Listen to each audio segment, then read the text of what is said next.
Hello hello, alors on se retrouve pour un nouvel update lecture, donc toujours à thème. Cette fois-ci j'ai décidé de vous faire un update sur mes lectures MM, mes dernières lectures MM. Donc dernièrement j'ai lu la duologie Fierté de Sarina Bowen et Elle Kennedy. Je vais en tenir qu'un parce que sinon... flemme intense aiguë. Comme je l'avais déjà dit, je voulais me l'acheter en anglais parce que les couvertures j'ai lues...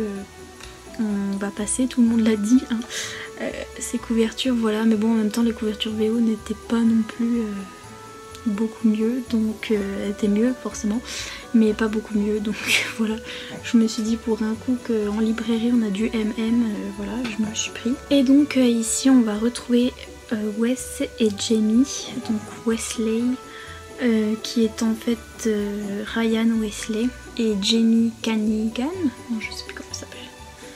Bref, Wes et Jamie, qui sont en fait hockeyeurs. En fait, ils se connaissent depuis leur enfance, puisque tous les étés, ils passaient leur été dans un camp d'entraînement spécial pour hockeyeurs, en fait, où ils passaient leur journée à faire du hockey et des sorties, des choses comme ça, pour l'été. Donc ils se retrouvaient toutes les années dans ce camp d'été, et puis après ils correspondaient par lettres, etc.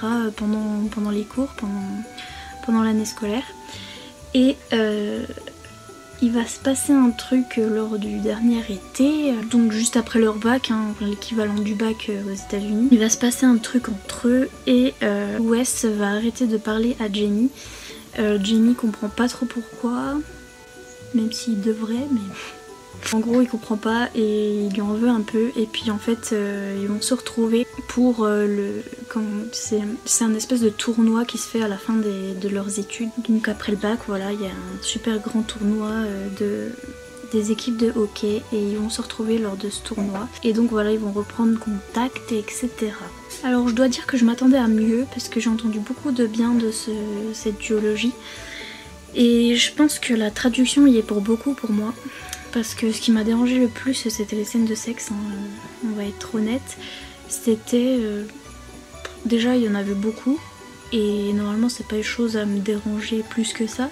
Mais là ça est venu à me déranger puisque elles étaient... comment vous expliquer? C'était un peu gênant en fait, je trouve. Le vocabulaire utilisé, etc. Mais après voilà, je pense que ça vient de la traduction du vocabulaire, etc. utilisé par le traducteur, parce que je sais pas si le texte original en anglais m'aurait fait le même effet. Voilà. Sinon j'ai bien aimé la relation entre les deux, voilà, leur relation d'amitié où ils ont leur petit trip là entre les deux, ils se font des petites blagues, des petits trucs, voilà, c'est toujours marrant leur conversation. Et voilà, j'ai bien aimé la relation entre les deux et comment ça évolue, mais je sais pas. Je pense que je m'attendais à mieux. Et parfois les réactions de Jamie m'ont un petit peu agacée. Parfois j'ai envie de le secouer un petit peu quand même. Et mais sinon j'aimais bien l'ambiance un petit peu camp d'été, mais pour les hockeyeurs et tout ça, puisqu'ils vont y retourner pour un moment. Et ouais, j'aimais bien cette ambiance là. Et aussi ce que j'ai bien aimé dans cette histoire, c'est que il y a une fille, donc l'ex-copine, qui va devenir l'ex-copine, mais vous vous en doutez, de Jamie. Elle n'a pas été diabolisée comme c'est souvent le cas dans les MM. La fille est diabolisée, c'est en mode elle devient hystérique, ouais mon mec il est devenu gay, enfin des trucs comme ça, et ça part en cacahuète. Alors que là Holly, elle était, je sais pas, c'était un personnage qui était intéressant et bien utilisé, et il n'y a pas eu de diabolisme de l'ancienne copine. Je restais sympa, et puis elle a été sympa tout du long, et donc j'ai trouvé ça bien, ça changeait. Franchement ouais, je pense que ça vient de la traduction, parce que sinon je pense que j'aurais plus apprécié que ça, parce que j'ai bien aimé la relation entre les deux, mais ouais, c'est le vocabulaire utilisé.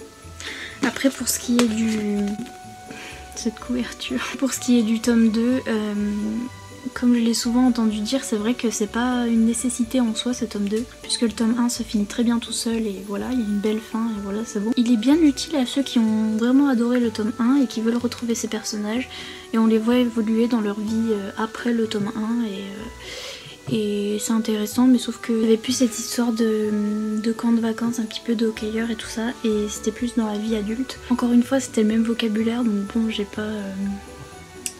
Ça m'a fait un petit peu le même effet que le tome 1. Mais oui, c'était sympathique pour avoir la suite de leurs histoires et de ce qui se passe après le tome 1. Mais ouais, je pense que j'ai fait l'erreur de lire en français, j'aurais peut-être dû me les prendre en anglais parce que vraiment le vocabulaire m'a un petit peu perturbée. Donc voilà pour cette duologie. Donc après en MM j'ai aussi lu L'ours, la loutre et le moustique. Donc ça c'est le titre en français donc du livre qui est paru chez... Je sais plus si c'est chez Dream Spinner ou si c'est chez Juno. Et qui en anglais s'appelle Bear, Otter and the Kid de T.J. Klune. Et donc voilà que j'ai lu en numérique sur mon téléphone. Alors ici on a l'histoire de Bear, donc ours en français. Il vous explique pourquoi il s'appelle ours hein, et pourquoi l'autre s'appelle loutre et pourquoi le moustique, enfin bref. C'est expliqué. Hein. En gros Bear est un adolescent. Il a 18 ans quand sa maman se barre en fait, déjà que le père, voilà. Sa maman s'est retrouvée un nouveau petit copain et décide de se barrer comme ça avec son nouveau petit copain pour tenter sa chance je ne sais où, voilà, avec je ne sais quel boulot, bref. Et donc elle laisse Bear tout seul à 18 ans avec son petit frère qui a 5 ans à l'époque. Et c'est lui qui se retrouve à s'occuper du gamin tout seul. Donc on les retrouve lui à 21 ans et le petit à 9 ans. Et on voit comment il s'en est sorti à l'élever comme ça tout seul. On découvre sa vie avec sa petite amie, son meilleur pote, etc.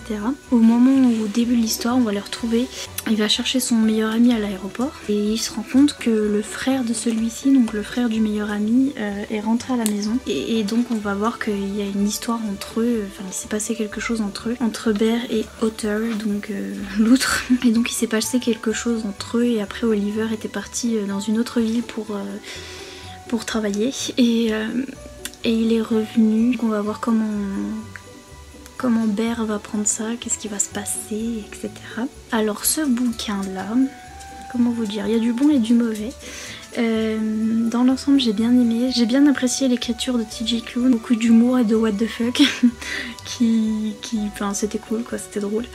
Et notamment le prénom des personnages quoi, rien que ça voilà. Beaucoup de passages bien cute et bien rigolo. Et surtout le fait que voilà, il y a un petit gamin là au milieu qui en plus est super intelligent, donc il est super marrant. Tout ça fait que c'était très agréable à lire. J'ai bien aimé voir la relation se développer, tout ça, mais disons que Bear m'a excédé par moments, j'en pouvais plus parce que il est un petit peu en mode je suis pas pédé moi, un petit peu. Et un petit peu trop longtemps, donc voilà, c'est un peu, j'ai rien contre eux, mais bon, moi non, je ne suis pas comme ça, et il répétait ça pendant les 3/4 du livre, donc bon, il y a un moment, voilà, même si ça peut se comprendre, et voilà, le coming out, voilà, c'est quelque chose de particulier, et ça peut se comprendre, donc je peux comprendre son comportement, mais au bout d'un moment, ça m'a... Achille, viens là. Mais au bout d'un moment, son comportement, j'en pouvais plus. Et en plus, c'était pas très juste vis-à-vis de Otter. Enfin bref. Voilà. D'un côté, j'ai bien aimé l'ambiance du livre, mais à la fin, ça m'a un petit peu pareil. J'en pouvais un petit peu plus à la fin, puisque il y avait voilà, des plot twists, des cliffhangers, etc. Déjà, je l'ai senti venir, le truc qui se passait à la fin. Et quand il est venu, ça m'a trop agacée en fait. Parce que déjà, je l'ai senti venir et parce que j'étais sûre que ça allait être ça. Et que c'était un petit peu du drama pour rajouter du drama.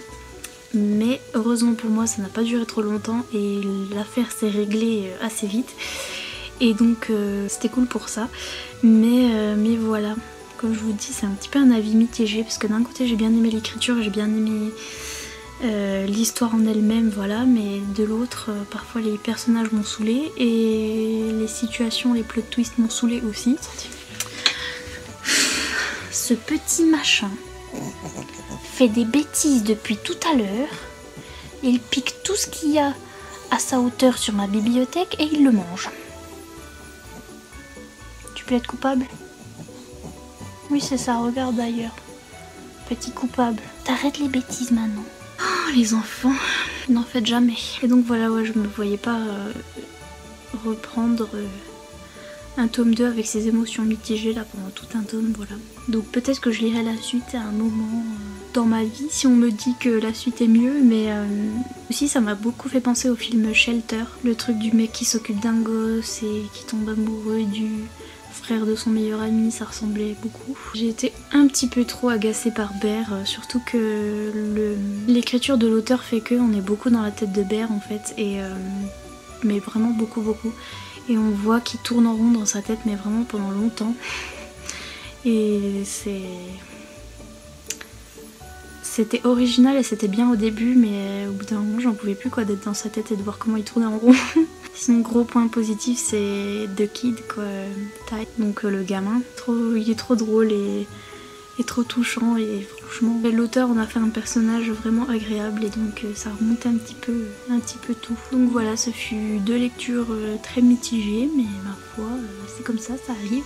N'hésitez pas à me dire si vous avez lu l'un de ces bouquins ou les deux, et si vous avez apprécié ou non. J'espère que cette vidéo vous aura plu. Si c'est le cas, n'hésitez pas à mettre un petit pouce et à vous abonner si c'est pas encore fait. Et moi je vous dis à bientôt dans une prochaine vidéo. Bye.